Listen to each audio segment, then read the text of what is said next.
Alright, y'all, so if y'all own a Glock 17 Gen 3 a Glock Airsoft, and this is Airsoft as you can see. As you can see, I have a full clip, but basically, if you're trying to shoot your BB gun, look, I'm trying to shoot mine out the window.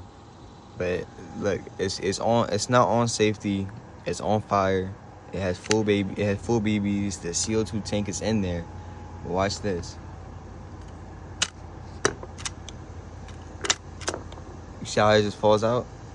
So the reason why I keep falling out is because of your CO2 tank. If the BB's not shooting, I don't think it's gonna shoot out the CO2, so let's go ahead and put a new CO2 in here and see if it shoots. For the ones who got CO2, if you're replacing the CO2 tank, whenever you unscrew it, you will hear a bunch of air come out, but the air did not come out on this one. That means that this CO2 tank is actually out. This one's actually completely out because no CO2 left the CO2 tank after we unscrewed it. So when you screw it in and when you unscrew it, CO2 will come out, some air will come out, but none came out, and that's the reason why I wasn't shooting. So let's go ahead and put a new one in here and see if it shoots. We got the new tank in there, bro.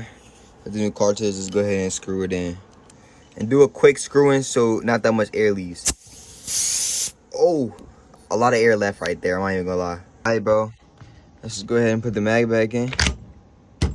Y'all see that? I know you see the beam on it, you know. Beam on, you can't really see it, it's broad daylight. Go ahead and shoot this baby. Oh my gosh, this thing got recoil, boy.